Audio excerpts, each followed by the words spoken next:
Então, eu vou passar primeiramente a palavra a Gabriela Ritter, filha de um dos patriotas que ficou também preso na Papuda.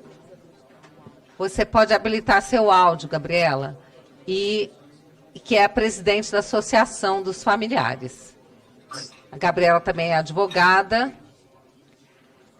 Com a palavra por 10 minutos, Gabriela. Muito obrigada pela sua presença. Bom dia a todos. Agradeço imensamente pelo convite. Como presidente da associação, eu hoje quero fazer um balanço geral da situação dos nossos presos políticos no país. Nós temos aproximadamente mais de 1.500 presos com uso de tornozeleira, cumprindo medidas abusivas impostas pelo ministro Alexandre de Moraes, e estão sendo impedidos de frequentar os cultos, de processar a sua fé, em muitos casos proibidos de trabalhar. Temos também mais ou menos 400 investigados que saíram na academia da Polícia Federal, que foram liberados naquele dia e que hoje estão recebendo intimação da Polícia Federal para serem ouvidos. Então, agora, perto do final do ano, é um abalo para todas essas famílias que estão sofrendo com toda essa insegurança jurídica que vive o nosso país. Temos aproximadamente 101 presos em regime fechado no país e 17 exilados entre jornalistas e presos relacionados aos atos do dia 8. Eu gostaria de dirigir o meu discurso hoje aos ministros do Supremo Tribunal Federal, em especial o ministro Alexandre de Moraes e ao ministro Barroso, tendo em vista as inúmeras declarações que eles têm feito. Nós não somos, como advogados, recebidos no gabinete dele para despachar sobre a gravidade das situações. Nós também não temos a possibilidade de fazer a sustentação oral e olhar no olho deles e falar das particularidades dos casos, das violações que vêm sendo cometidas. Então, eu sei que eles acompanham pela internet, e tem um gabinete específico que a gente sabe para isso, que acompanha o que acontece na internet. Então, a minha mensagem hoje vai especificamente para vocês. Eu escutei ontem, recebi um vídeo de uma colega advogada, em que o ministro Alexandre de Moraes disse assim, em uma entrevista há um tempo atrás: imagina se o Supremo Tribunal fosse de um homem só. E veja bem, nunca foi tão atual essa fala dele. E também ele fala nesse mesmo discurso, ele fala que o STF tem o privilégio de errar por último, porque não há recursos. Então, nos casos dos presos de 8 de janeiro, ele está errando por primeiro. E para nós, que estamos gritando desde o dia 8 de janeiro e vendo também as manifestações dos outros colegas e parlamentares sobre o que fazer diante de tantas as violações, o meu compromisso hoje aqui é denunciar. E a gente teria muitos casos, cada preso é um ser humano que tem direitos, que teria que ter as suas garantias mínimas respeitadas. Então, hoje, eu gostaria muito de poder abordar todas as situações de todos eles, mas, infelizmente, não temos tempo hábil, e eu infelizmente, tenho que trazer algumas situações fáticas hoje em específico. Pode passar, por favor, o slide? Nós temos, então, no batalhão da Polícia Militar da Papuda, 10 policiais presos, coronéis, tenentes, comandantes. Um deles é o comandante Naine, que a sua esposa Mariana também está aí, que estão em estado grave de saúde, como já mencionado. Tantos outros presos ilegalmente, e eu quero colocar os nomes aqui para que fique registrado na história, os nomes das pessoas que estão sofrendo violações do Estado Democrático de Direito. Pode passar, por favor. Temos 23 presos na Papuda com parecer favorável à soltura nas mesmas condições em que o Clériston estava. Muitos deles com comorbidades, os nomes estão todos aí. E são 23 pessoas que deveriam estar respondendo em liberdade, porque a Procuradoria-Geral da República é a titular da ação penal e o juiz não pode manter de ofício essas prisões, como ele fez em 2 casos de presos com parecer favorável, não preenchem requisitos mínimos para estarem presos. Por gentileza, pode passar o segundo. Temos 22 presos que estão aptos também a responder em liberdade, porque não preenchem os requisitos. para estarem em prisão preventiva por esse tempo absurdo de praticamente quase 1 ano, inclusive os que já foram condenados, como Aécio, Mateus e tantos outros, até o trânsito em julgado, eles não poderiam estar presos, tanto que as defesas têm clamado por isso diante desse processo. Pode passar. Temos, então, algumas situações que eu hoje quero trazer para vocês. Esse que está aí na tela é João Paulo Silva Matos. Ele é um dos presos de Londrina. E por que eu gosto de trazer para vocês enxergarem a personificação da pessoa que está lá? Ele está preso há 220 dias sem denúncia. E eu escutei em um dos depoimentos do ministro Barroso, em que ele disse assim, que poderiam ser consideradas fake news essa história de que existem presos no Brasil sem denúncia. Pois não, ministro Barroso. Está aí para provar que existem presos no Brasil sem denúncia por 220 dias, os quais pai, provedor da família, a sua filha de 5 anos, que sempre foi uma criança alegre, comunicativa e carinhosa, hoje está com abalo psicológico e temos laudos que a defesa, os advogados, Dr. Rodrigo Antunes e Lucas Pentegil, já protocolaram, já peticionaram por diversas vezes, né, a instrução criminal, o inquérito ele já foi finalizado no dia 29 de agosto, foi consignado a inexistência de demais diligências a serem produzidas e ele continua preso sem denúncia e quem mais sofre também são os seus filhos, que estão doentes. A menininha, a Isabela, de 5 anos, ela tem um laudo psicológico e consta um CID nesse laudo. Então, o nosso compromisso aqui é denunciar e personificar essas pessoas. Por gentileza, pode passar. Eu vou acelerar um pouco em função do tempo.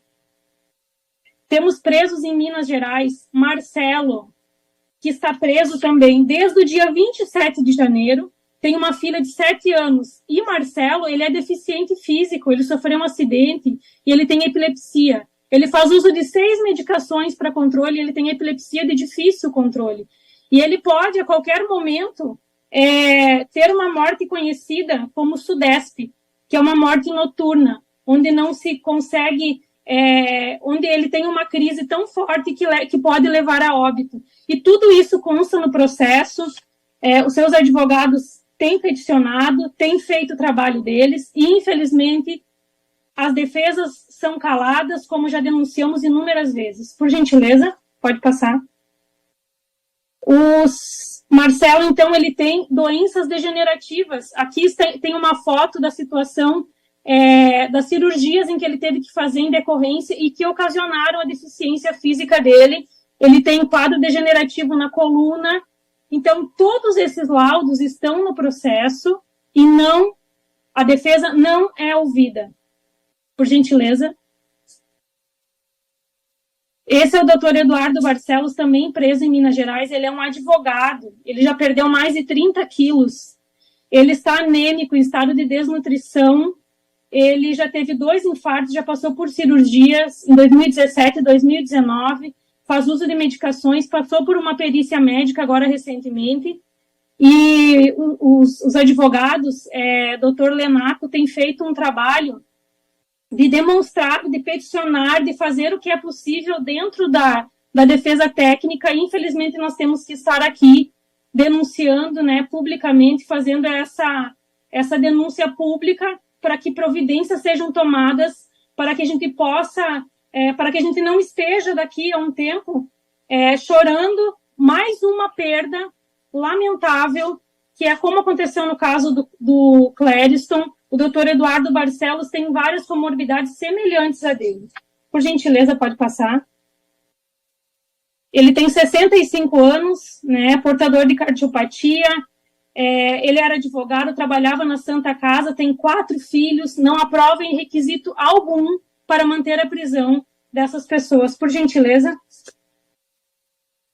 E aí, os casos que me chamaram mais atenção e que me deixam assim que até o certo seria que daqui a um tempo mais o doutor Gabriel Quintão Coimbra, que é o advogado desses presos do Espírito Santo, pudesse ser chamado para uma audiência. Tem 4 presos no Espírito Santo que é Jackson Rangel Vieira, Armando Fontoura Borges Filho, que é vereador, Fabiano Oliveira, que é pastor, Maxione Pitangui, que é radialista. Eles estão presos desde a primeira fase da Operação Lesa Pátria, 15 de dezembro. E eu não tinha visto em lugar algum sobre essas situações. Eles estão presos sem denúncia, porque por 3 pareceres, a Procuradora-Geral da República disse que não denunciaria, então eles estão presos arbitrariamente pelo ministro Alexandre de Moraes. E o que mais nos assusta é porque eles estão presos em um inquérito que foi aberto originário no STF, pela Procuradora-Geral do Estado do Espírito Santo. Pode passar o slide, por favor? Aqui estão a prova dos 3 pareceres em que a Procuradora-Geral da República, a doutora Lindora, disse que não denunciaria eles e que eles deveriam ser postos em liberdade. Pode passar mais um, por favor? Então, eu tenho o parecer da defesa técnica e nós já oficiamos os parlamentares, nós entregamos 4 ofícios com essas condições mais graves que nós estamos apurando das pessoas que estão em reclusão em regime fechado.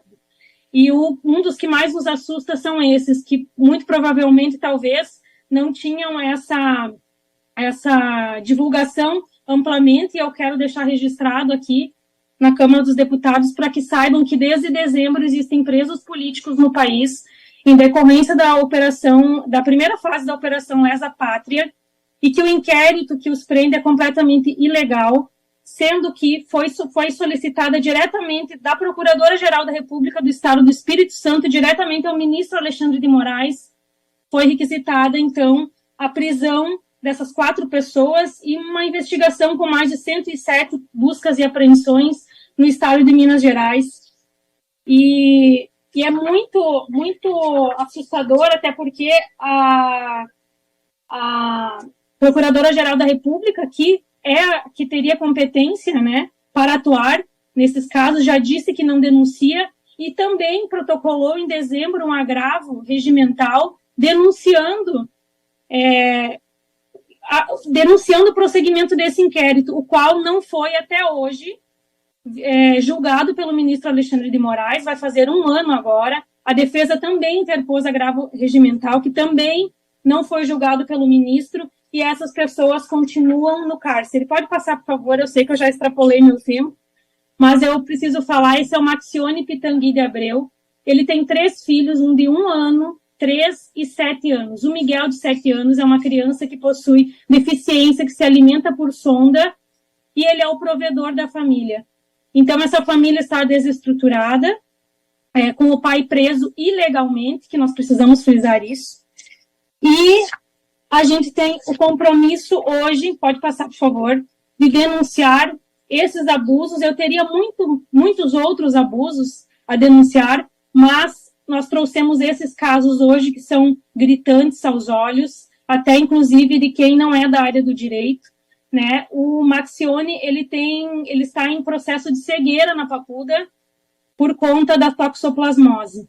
E a defesa protocola, peticiona, doutora Valquíria e o doutor Gabriel Quintão Coimbra, e não são ouvidos. A defesa está calada, como nós viemos mencionando. Então, hoje eu quero fazer um apelo e dizer que, ministros, vocês já foram longe demais.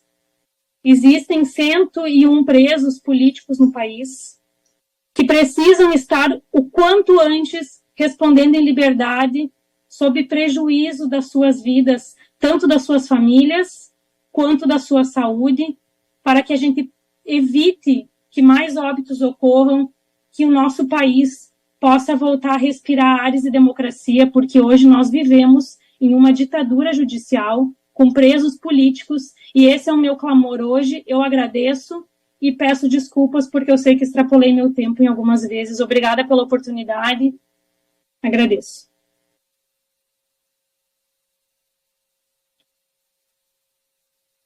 Muito obrigada, Gabriela Ritter, pela sua participação, pela sua força e a sua dedicação a todo esse caso.